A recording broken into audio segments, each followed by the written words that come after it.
哀家还以为皇帝是忙，连我这个母后都不见了。的确有事要办，耽搁着，才没有立即宣召舅父。没想到舅父去而复返，还请了母后来，而且来得这么快。说到快，哪比得上魏大夫和段仆夜？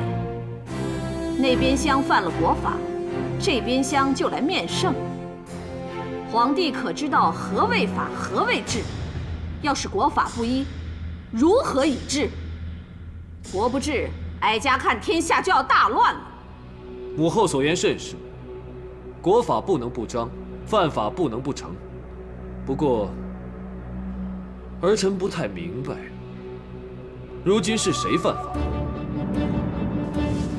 禀陛下，这2个人假传圣旨，劫法场、阻行刑、抗皇命，每一桩每一件都是死罪。县城百姓、刑场官兵都是人证，他们在刑场更遗下贴身佩剑以及出使毛节，就是物证。陛下，人证物证俱在，请陛下明察。假传圣旨，何以见得是假传呢？陛下，他们2人口口声声说奉陛下旨意，可是身上没有手谕，也没有圣旨，那不是假传，还是什么？白民，臣在。去传御史大夫来，朕要问他新法令的事。诺。慢着，还是待朕稍后写一道谕旨，你再去传，免得你被人说成假传圣旨，到时候又有人来烦朕了。诺。将剑传上来。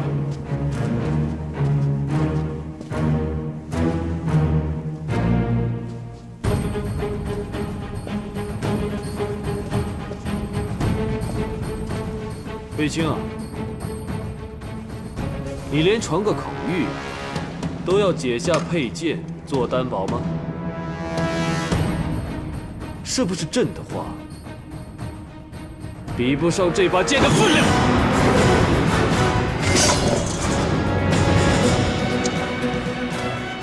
陛下，臣官小言轻，没人相信臣是传陛下口谕。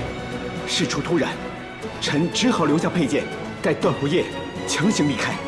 官小言轻，看来朕要再升你官了。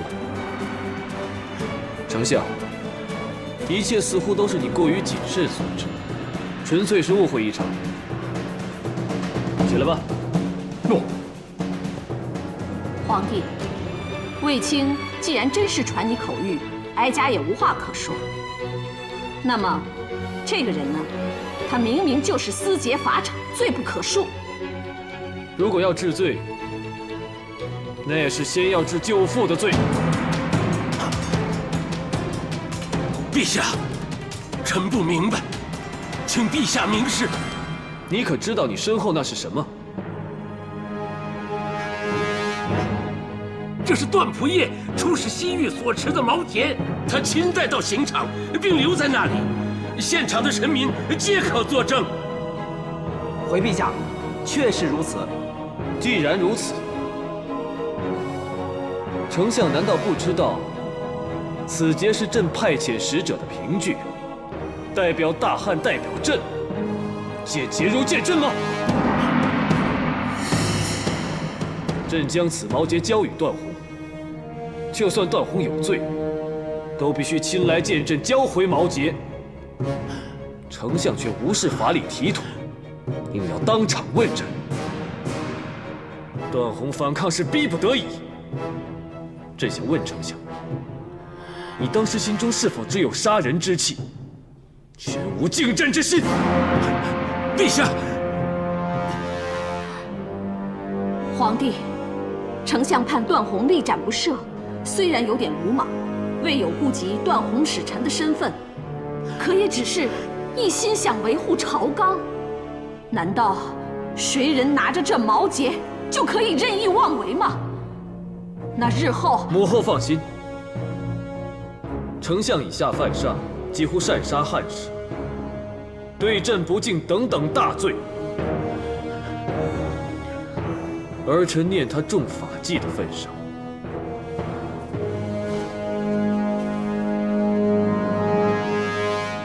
不予论处。至于段宏，擅闯刑场，虽因初回京城未知情由，于情可恕，但于法难容，朕不会轻饶。来人，在，给朕重重杖罚50，以儆效尤。诺。走。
魏夫人到。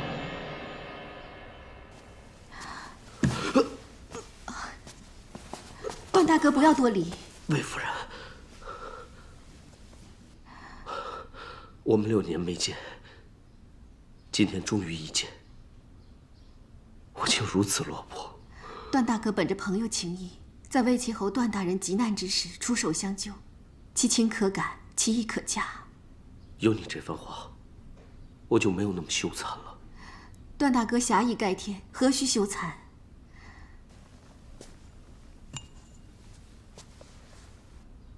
这是外敷内服的活血药，能消肿解毒，止血生肌，治段大哥的创伤再好不过了。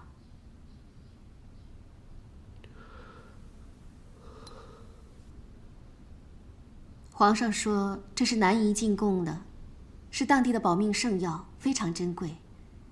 他一直放在太医署钻研调制，因知你急需，才拿出来送给你。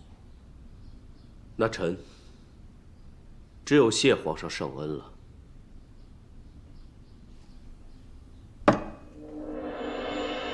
我知道段大哥还在气头上，这件事也确实委屈了段大哥。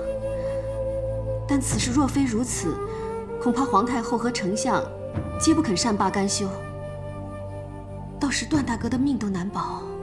皮肉之伤，不足挂齿。夫人不必担心，有些东西不是这药能治的。段大哥，魏齐侯与冠大人皆救过子夫的命，你的心情子夫怎会不明白？但是现在逝者已矣，不能复生。段大哥一定要振作，我相信他们泉下有知，也不想见到你现在这个样子，子夫也会心痛。你放心，我会振作的。等魏齐侯大礼之日，我会去撒米贝插旗经，好好吊祭他，然后重新上路。重新上路，段大哥，此话怎讲？经此一役，很多事情我已经想得很清楚了。冠大哥和魏齐侯既是忠肝义胆之士，却落得如此下场。既然苍天无眼，君主无情，我不如辞官离京，远离这是非不明、忠奸不变的朝廷。段宏不想再踏仕途了。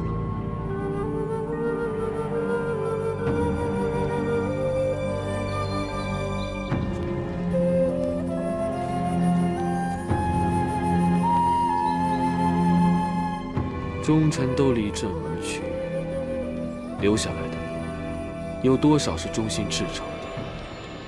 又有多少是存有异心想推翻朕的？陛下不要烦心，就像此时的太阳，虽然已临近落山，却依旧照得这宫殿，还有这山河，旗红如火，壮丽雄伟。这山河都需要贤君去主持。贤君，如今连段宏都如此看朕，朕都成了不问是非的昏君了。窦婴和冠夫皆对你有恩，如今是朕下旨杀的，你可曾怪朕？臣妾才智不足，未知大事，只知道相信陛下。陛下绝不会枉杀忠心耿耿，又曾尽力辅佐陛下之贤士，当中必有原因，不然，陛下也不会一直为此事烦忧。朕之前就是因为心烦气躁，没有体谅你被母后才疑泄愤的难处，反而向你发脾气。你不但没怪朕，还请缨代朕慰问段宏。臣妾明白陛下当时的心情，臣妾无力为陛下分忧，惭愧还来不及，又怎会去怪陛下？臣妾只希望略尽绵薄之力，让陛下舒怀，暂离忧愁。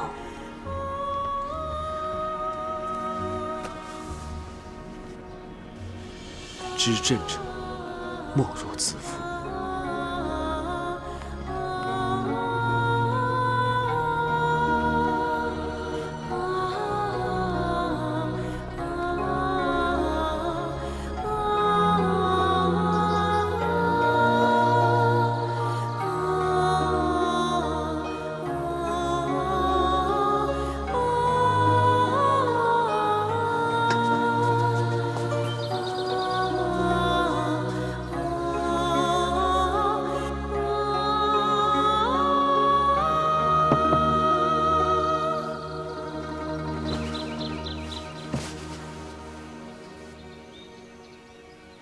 你来了，臣段宏，参见陛下。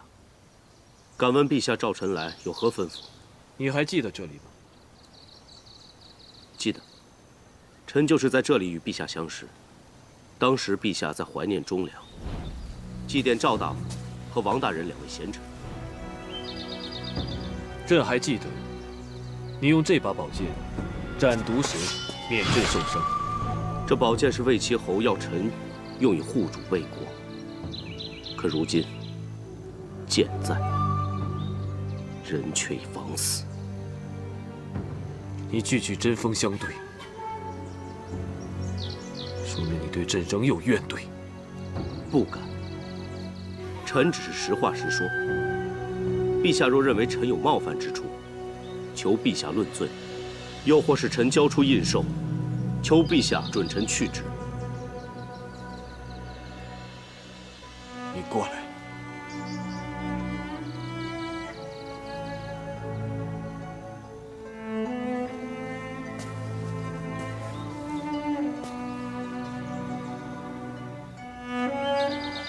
你就只怪朕下旨杀了窦婴，但你可知道，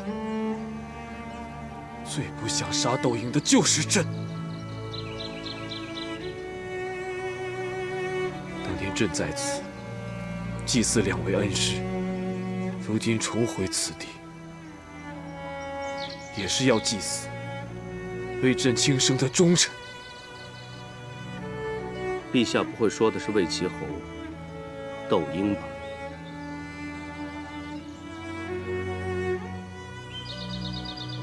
正是。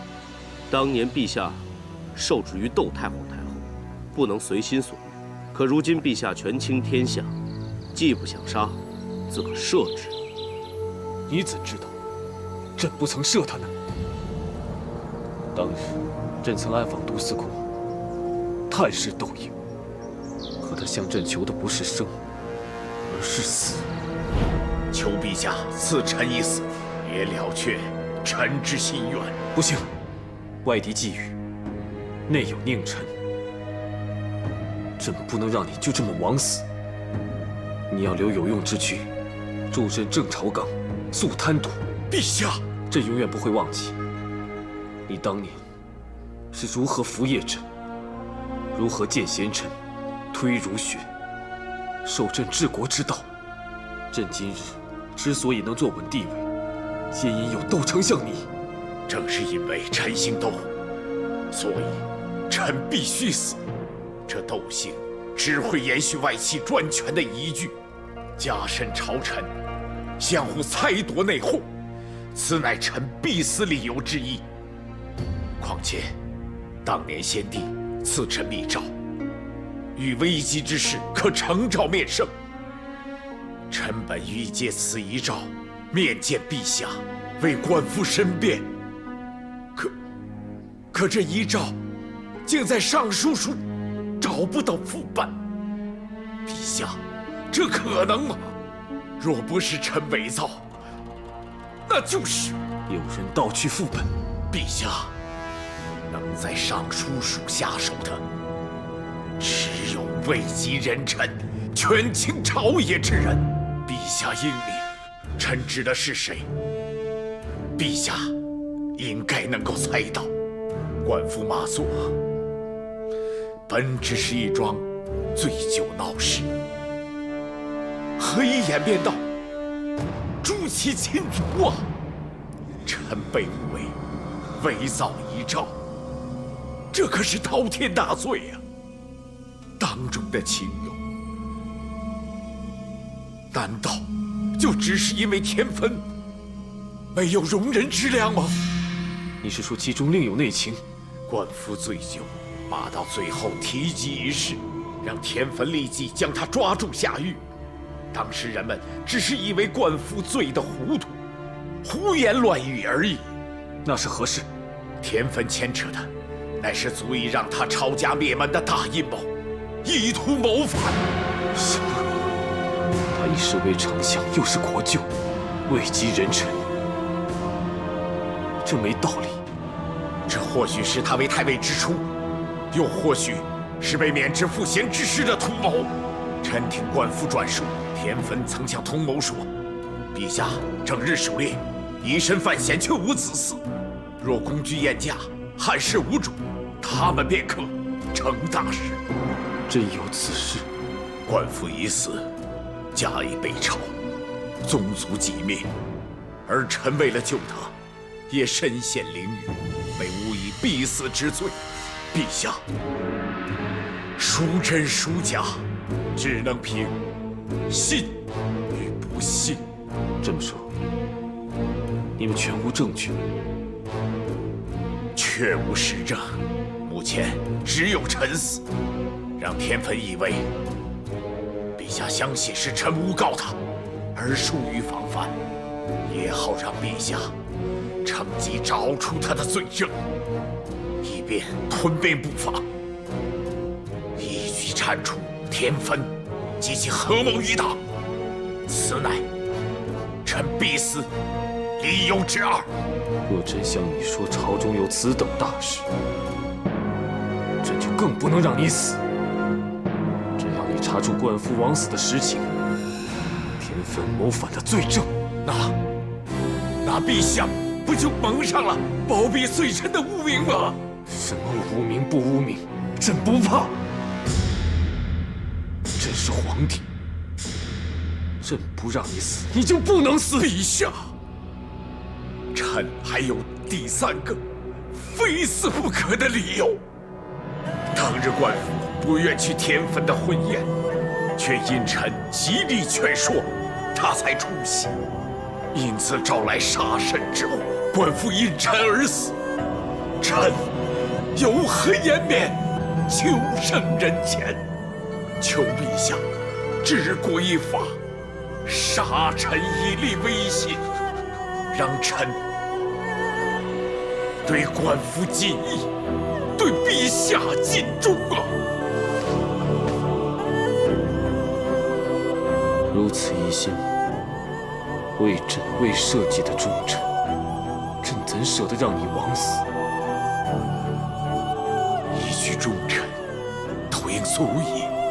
臣死前还想对陛下再进一言：为君者，有时难免要恨，要决断。臣请陛下原窦婴必死之志。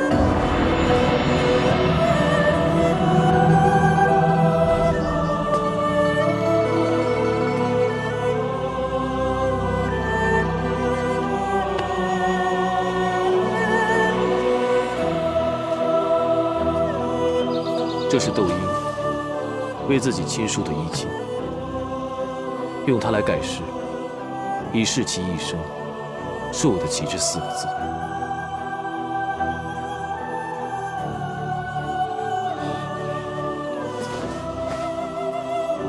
臣罪该万死，不曾体谅陛下苦衷，多番不敬。你何罪之有？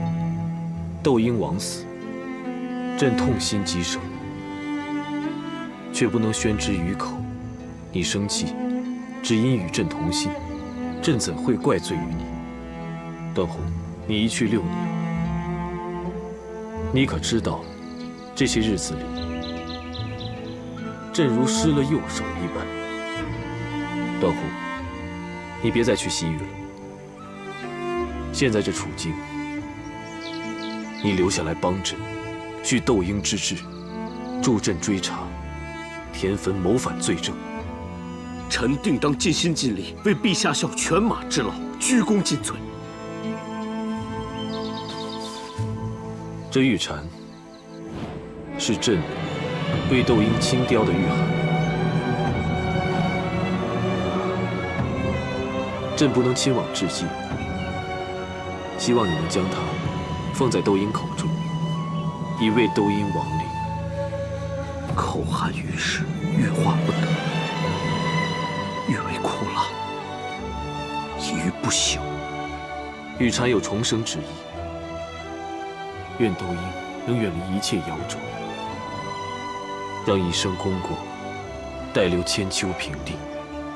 为其后在天之灵，必如陛下所愿，早日重生。你就好好替朕吊祭窦婴，以表朕之哀思。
祭魏齐侯婴灵，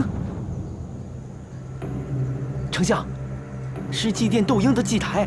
别管他，绕道过去。哦。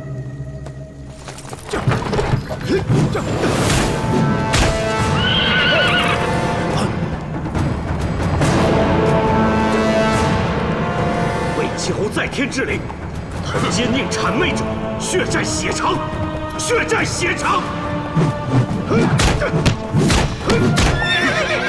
重转小计，吓得了本丞相吗？不要管他，走！问齐侯，你在天之灵，保我为你报仇雪冤，让祸害忠良者下场悲惨。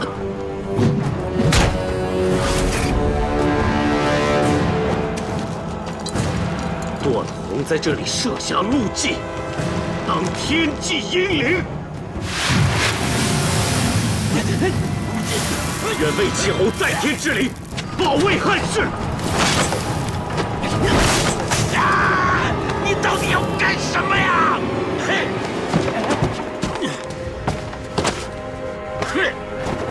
欺上瞒下者，心不安息，誓不更位。侮辱本丞相，是不是想步官府后尘？怒击英灵，如讨奸佞，与丞相无关，怎么会正入到丞相？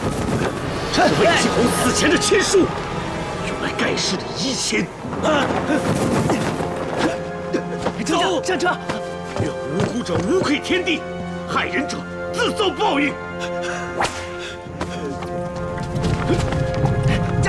扰乱朝纲，必自食其果；快做尽坏事，必不得好死！必不得好死！必不得好死！害死忠良，鱼肉百姓，必遭天谴！必遭天谴！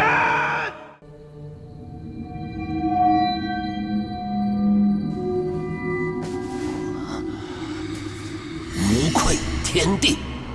魏齐侯在天之灵，奸佞谄媚者，血债血偿；欺上瞒下者，誓不甘位，下场悲惨。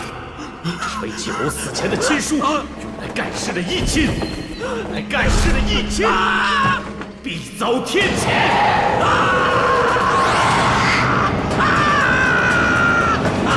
必遭天谴！必遭天谴！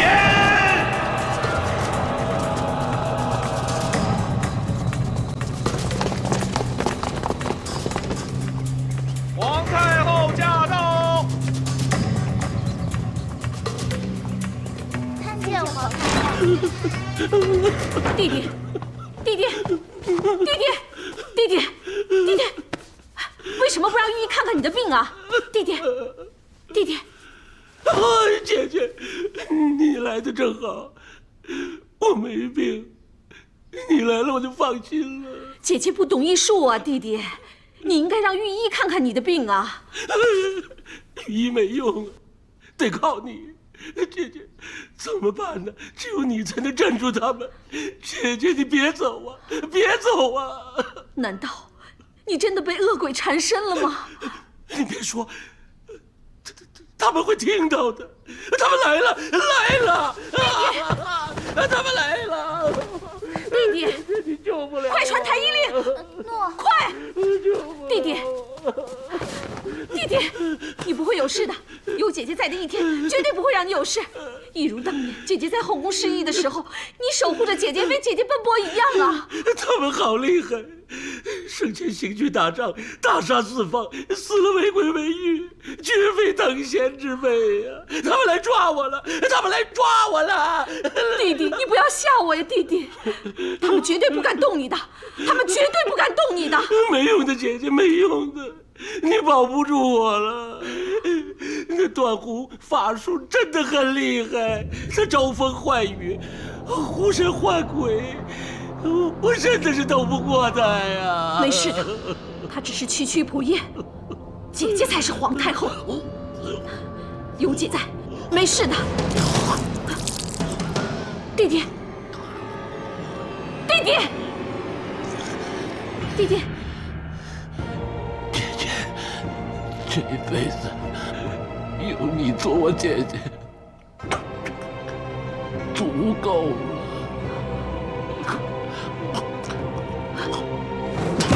弟弟，弟弟，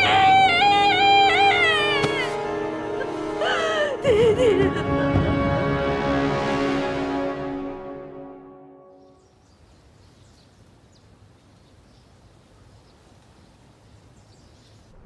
丞相既是陛下舅父，葬仪一切一定要风光。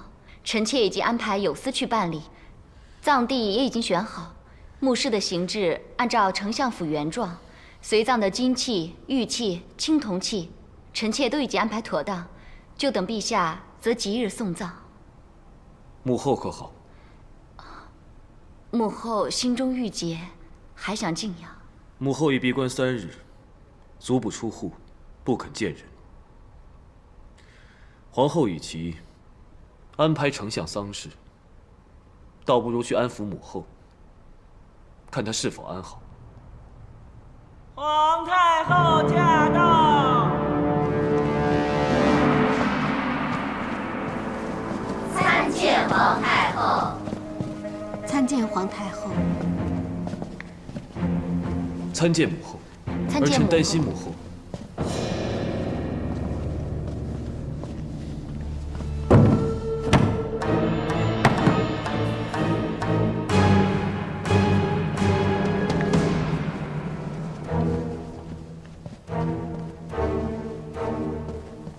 母后，哀家今日来，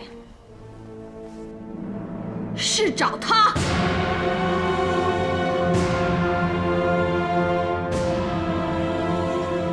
哀家的心情，众妃之中，属你最明白了。当年你弟弟卫青宫外出事，你身怀龙胎都要护着他。如今，哀家的弟弟遇害身亡，你说，哀家该如何为弟弟抱不平？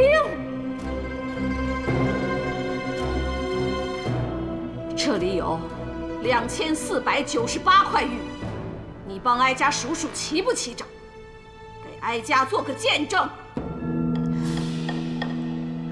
母后，这是玉匣用的玉，怎么带来这种丧葬裹尸之物呢？这是哀家为自己这将死之人准备的。哀家的弟弟田汾于宫外被段宏所设的陆绩惊吓之病倒，无端枉死。哀家今日誓死要为弟弟讨回公道。母后请息怒。皇太后，皇太后息怒。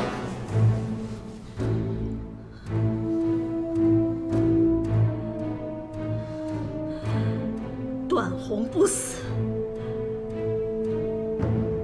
今日这玉匣就是为哀家而设。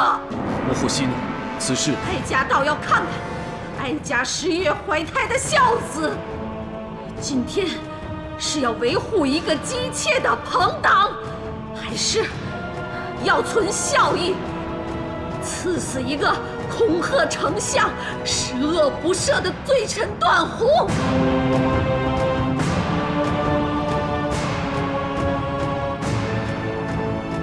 一句话，今日不是他死，便是我亡。儿臣当然希望母后福寿安康，也知道孝义所在。生，视之以礼；死，葬之以礼，祭之以礼。若母后执意要以死要挟儿臣，滥杀忠臣，儿臣只有为母后行葬祭之礼，以答谢此恩。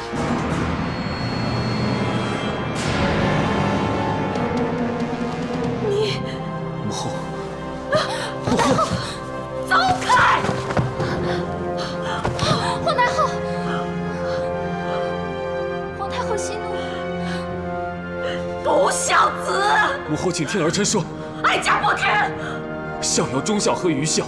从前孔子的学生曾参，因种瓜伤及根苗，任由父亲杖打责罚，险些丧命，激让其父背上杀人之罪，羿恶之名。事后孔子斥曾参是愚孝而非忠孝。狡辩！母后生我育我，儿臣时刻恐怕孝敬不周，又怎会忍心让母后背上胁迫天子？干扰朝政的恶名。若儿臣遵从母后之命，以赵隐亡魂吓唬丞相为由，致朝臣死罪，确实能偿母后一时之愧。可施诸理据，必受天下人讪笑，儿臣也得担上愚孝之名。儿臣实难从命。况且儿臣绝不相信什么鬼神索命之说，路祭之事，天天有之。若舅父光明磊落，又怎会偶然遇上就吓破胆，甚至一命呜呼？你怎么可以？你怎么可以这样说你自己的亲舅父？舅父那些罔顾皇法的恶行，难道全是诽谤之词？母后爱弟亲切，或许相信，可作为一国之君，儿臣心中有数。母后若纠缠下去，朝中必有不平而鸣者，将舅父行恶遭天谴一事传扬出去，挖出舅父更多罪行，这不是更有损舅父名声吗？这也非母后所愿吧？恳请母后三思，收回成命，不要让儿臣陷于两难。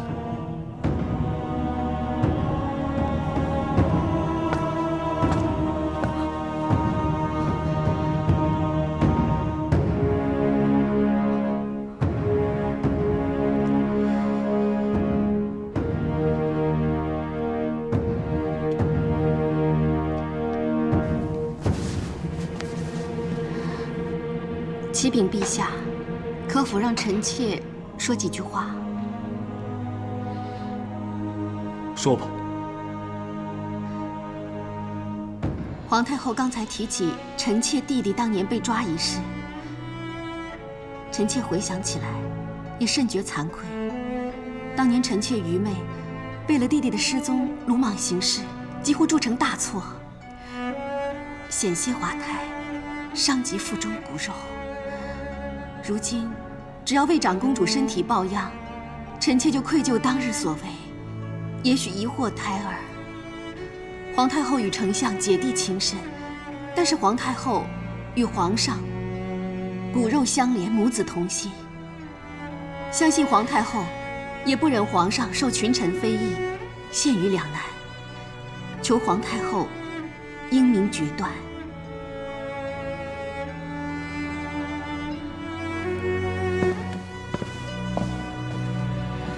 母后这百年归老之物，今天送到儿臣这里，正好让儿臣赵巧公拿去精雕细琢，每片玉片都要雕上凤鸾祥寿，才能配得上母后的慈恩义德。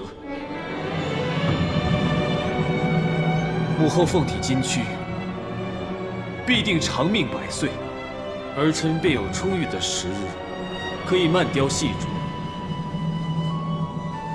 以此回报母后的深恩。就这样办。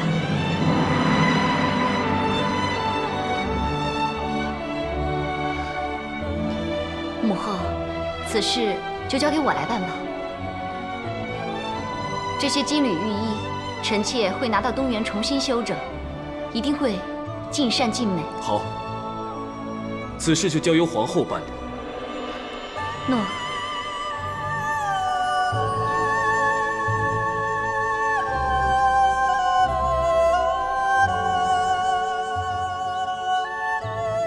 陛下为臣，不惜冒犯皇太后，臣粉身碎骨也难以回报。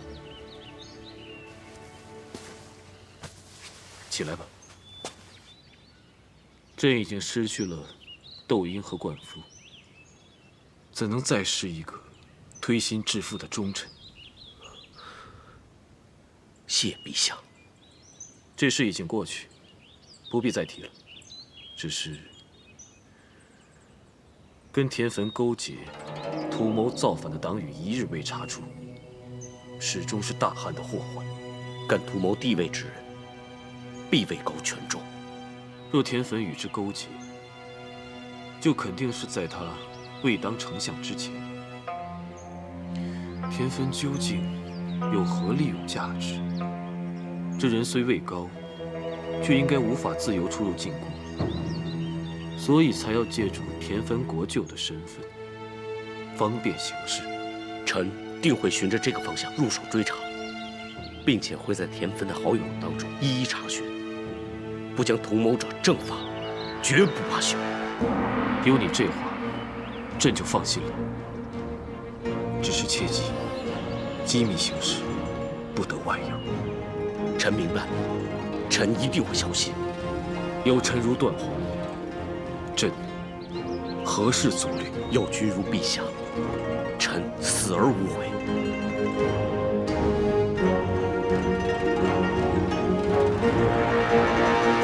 启禀魏夫人，皇太后还没起来，或者，请魏夫人先回去。不用了，我在这里等就好了。皇后驾到，窦太主驾到。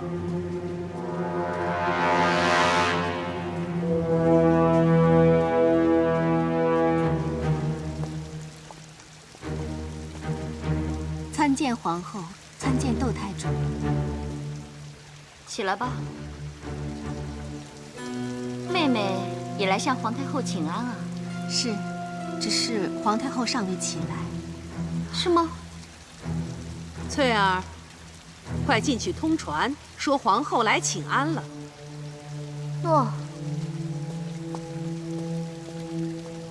魏夫人，你最近勤来请安，是因为皇上最近常宿交房殿吧？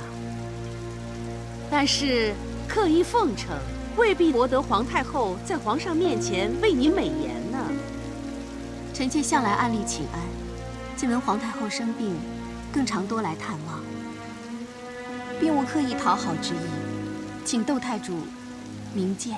哦，那应该是我说错了。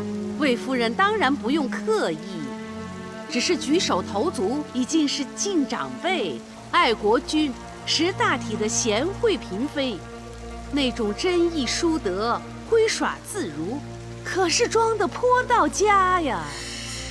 母亲怎么能这样讲？魏夫人确实是贤惠入骨，母亲怎么能说她是装的呢？正因为魏夫人这贤良之德，才可以从一个歌姬攀上夫人之位，又得天佑，生出3个女儿。所以嘛，我这个皇后也得向妹妹学习，当一个贤惠的妻子。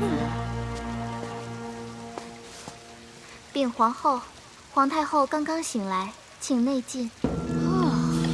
娇儿，你看，不是说皇太后正在歇息吗？你来请安就立刻召见。皇太后原来是不想见某些人。那母亲，我们进去吧。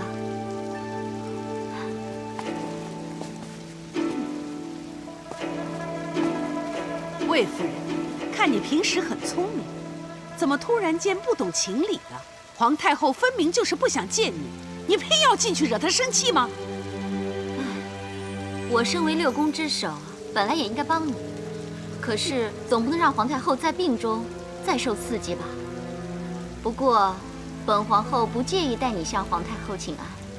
魏夫人，还是先回去吧。皇后，臣妾做了些补汤献给皇太后，请皇后代为送上。魏夫人还是自己用吧。皇太后就是因为怒你才不想见你，你让本皇后拿你的东西进去，那万一再触怒了她，你我可都担当不起。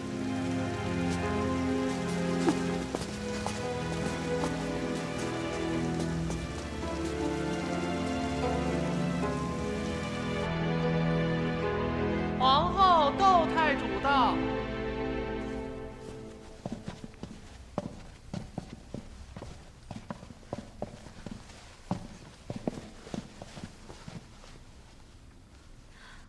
皇太后金安。免礼了。母后身体欠佳，臣妾特意备了鸡汤，让母后提神养身。娇儿真是孝顺。别人就没有你这份心了。啊，妹妹啊，这鸡汤是娇儿早上亲自给你熬的，妹妹趁热喝啊。是娇儿亲手做的，哀家当然要尝一尝。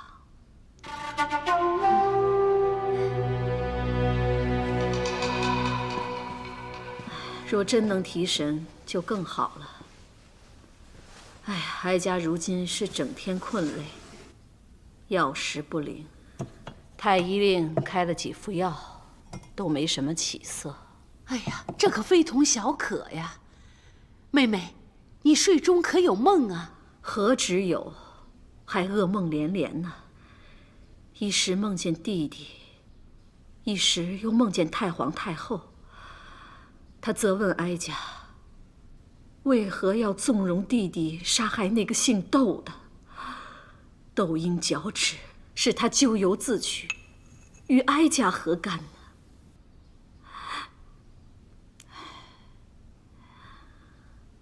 弟弟过世前几天，他也是噩梦连连。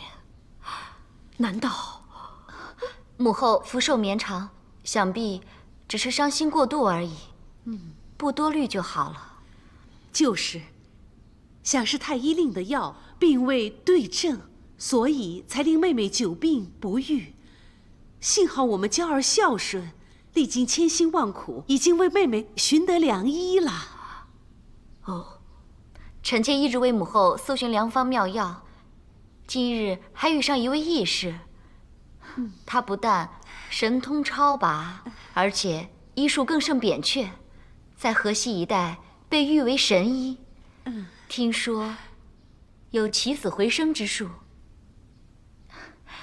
母后可要试一试？世间竟有此等高人，到底是谁？此人名叫楚服。楚服。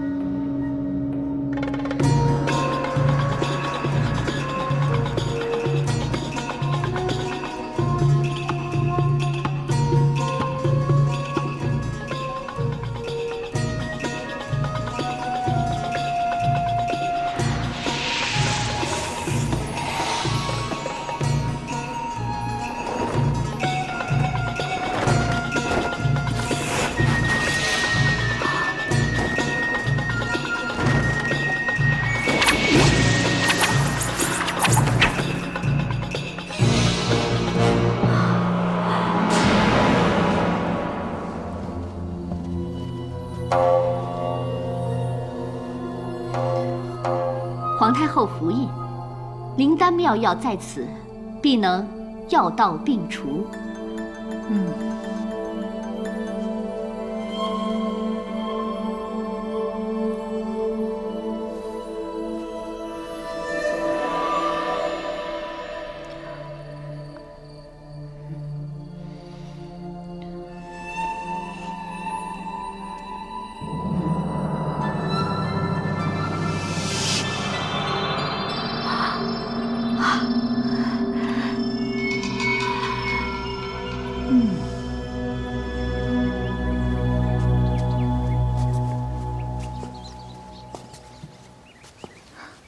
母后，你这2天才喝了2副药，气色已见好转呢。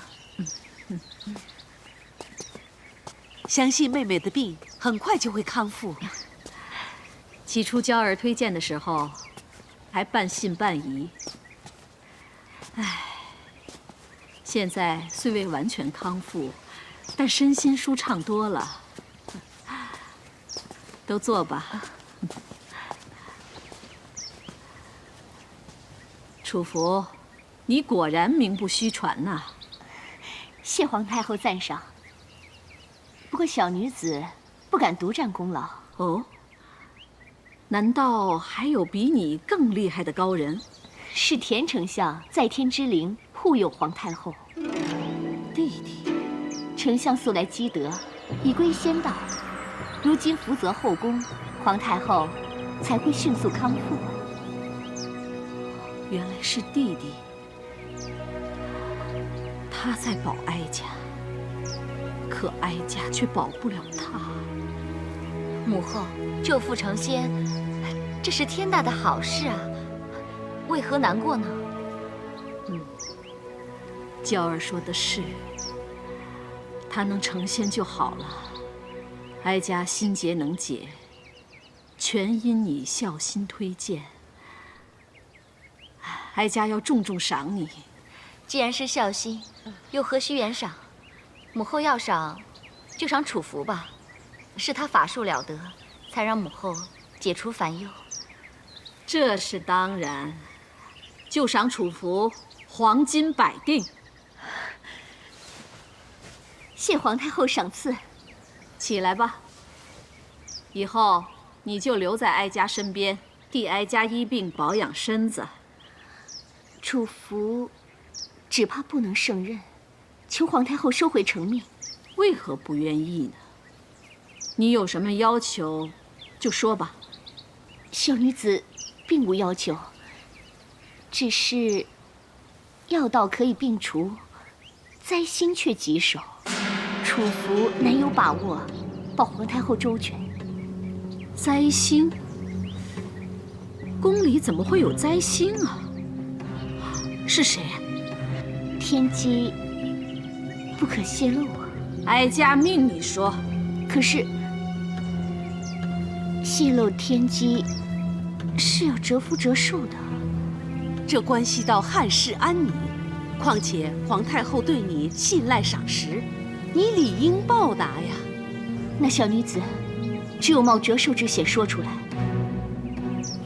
此灾星非出自王侯富贵家，却凭声色技艺攀龙附凤，独占圣宠，因命带刚煞，近者遭殃。正是一朝白玉夺，后宫苦伶仃。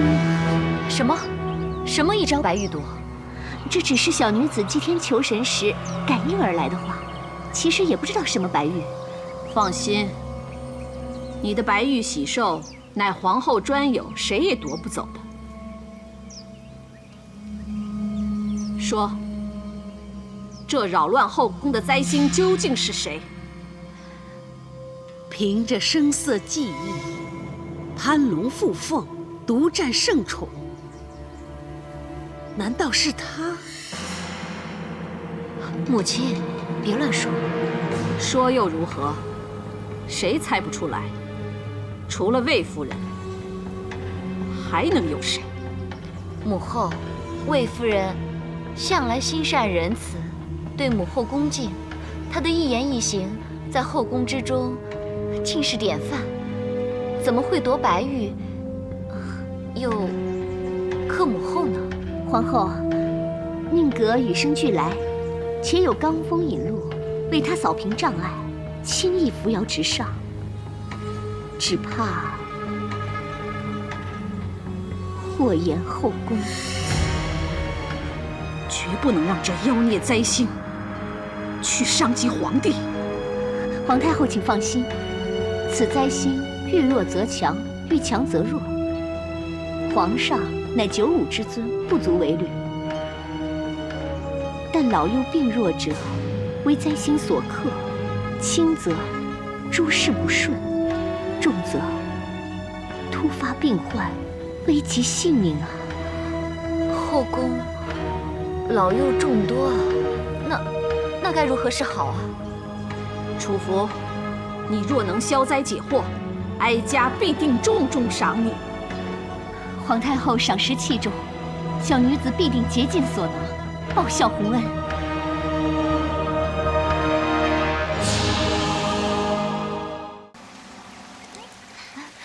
看，鱼儿也过来了。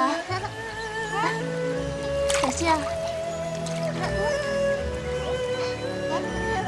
我也要小心啊，公主。来，快到祖母这儿来。哎呀，这小东西，来，吃一个。乖，翠儿，带小公主去梳洗一下，让他们休息休息。诺，乖，乖。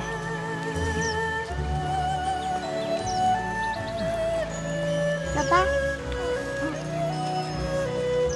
3位小公主住在长信殿，更加活泼开朗，母后的气色也更加好了。是啊，长信殿很久没有这么热闹过了。如果公主在就好了，女儿在身边，母后肯定更开心。最近公主甚少进宫，不知道平遥侯怎么样了？哀家刚刚病好，平阳侯就病倒了，他也要忙着照顾呢。听说平遥侯不知道染了什么痢症，全身恶疮，真是痛苦啊！真的被楚服说中了，要不是灾星逼人，怎么会连在宫外的平阳侯也遭殃了呢？他出身平阳府，而且与公主又亲近。本来说他是灾星，我也不相信。可是现在我不能不信了。唉，母后，他来了。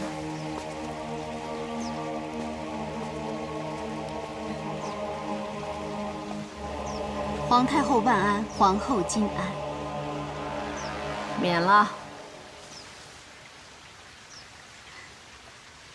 玉兰节将至，臣妾做了一些香包，献给皇太后沐浴之用。玉兰节，不就是要除瘟避毒吗？这瘟毒的确要避。哀家累了，你走吧。那臣妾不打扰了。小公主在长信殿住了多日，想必给皇太后添了不少烦扰，也让……烦扰哀家的是另有其人。那臣妾今日将小公主接回兰陵殿，以免妨碍皇太后休息。公主们玩累了，正在寝宫睡觉，不要吵醒她们。那臣妾明日再来接他们回去。我明日要带他们去百花林赏花。那臣妾后日来接他们回去。以后你就不用来接他们了，就让他们留在长信殿，哀家亲自照顾。皇太后，是臣妾做错了什么吗？没有什么事，你也不用再来东宫，也不必过来请安了。臣妾是否做错了什么，惹皇太后生气了？臣妾如果有错，任由皇太后责罚，绝无怨言。请皇太后收回成命，准许臣妾接女儿回去吧。你没有错，错在哀家当初准你留在宫中，让你侍奉皇帝。如今虽不能阻止皇帝与你亲近，但绝不能再让你亲近我的皇孙。皇太后何故要拆散我们母女？放肆！你竟敢这么跟哀家说话！魏夫人，别再惹母后生气了，你还是先回兰陵殿吧。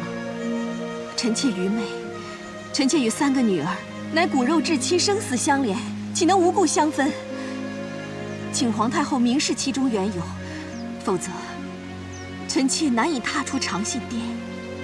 哪轮得到你说走与不走？哀家不只能把你赶出长信殿，还能把你赶出皇宫。皇太后想要赶臣妾出宫，易如反掌，但凡事离不开天理人伦。母亲养儿育儿乃天理，女儿孝母敬母是人伦。如今皇太后要我们母女骨肉分离，断我为母之职，绝我女儿尽孝之分，违天理，反人伦，情理何在？妹妹，你又忘记后宫的规矩了，你怎么能这样顶撞母后？哀家是皇太后，哀家说的就是情理。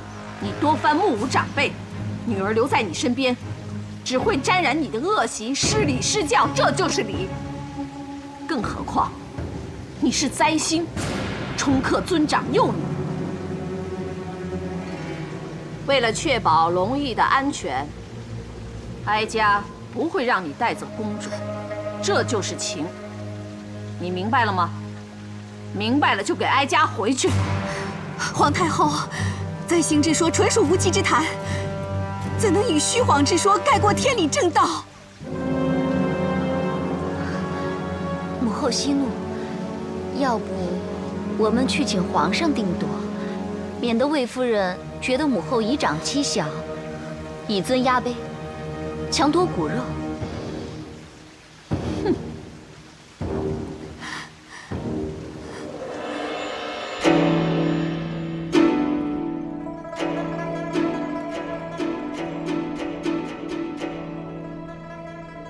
陛下，外敌侵扰边疆、杀人抢粮之事实在紧急。薛丞相大农令已在宣使恭候陛下，商议对策多时。朕都知道了。你们先议出几个策略，确保西部边关百姓安全。还有那些被外族侵占的木耕土地如何征回，再向朕呈上吧。臣遵旨。朕稍后就到。诺。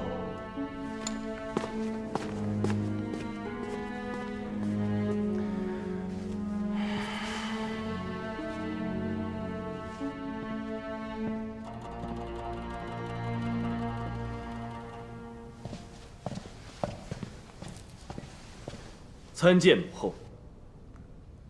参见陛下。反正3个公主，哀家一定要留在长信殿。臣妾实不敢再添陛下烦忧，可是母亲养育孩儿天经地义，求陛下恳请皇太后让臣妾将孩子带回去。陛下家事国事皆忙，臣妾愿为陛下分忧，出个主意。皇后请说。弄孙为乐，是为人祖母的福气。可是10月怀胎，血浓于水，又怎能分离呢？我明白，魏夫人不舍骨肉，也是爱女深切。不过现在陷入两难境地，大家也都是为了3位公主好。臣妾斗胆做一个提议，就请母后让魏夫人领回魏长公主和2公主，小公主则暂留长信殿。 3个都是哀家的孙儿，哀家都要护着，不能被这灾星所害。所谓灾星之说，纯属无稽之谈，求陛下明察。妹妹，难道你想把转弯的余地都堵死吗？假若2位公主在魏夫人身边健康无恙，母后就不必再管灾星之说，到时小公主就可以回兰陵殿。陛下以为如何？好。陛下，3位公主一直在臣妾看护下健康成长，即使患病，都只是偶然风寒，全都是小病。所谓灾星不祥之说，祸延女儿，全无凭据。小公主年幼，却被迫与母亲分开，她们一定会惊惶不安的。 我的好妹妹啊，母后与小公主祖孙情深，你不必多虑，就让小公主陪伴祖母，让母后宫中多添点欢乐，也替皇上尽孝心啊。就依皇后所言，长公主与2公主由魏夫人带回，小公主就辛劳母后代为照顾。陛下，朕意已决。 你不是常说要给朕一个和乐之家吗？那就依皇后所言，让朕一家和睦。国事已经烦扰不堪，不想再为这仕途添烦恼。你也当是替朕分忧好了。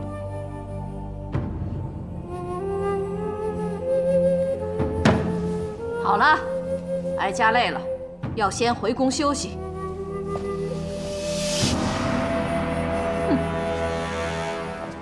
白民，小的在。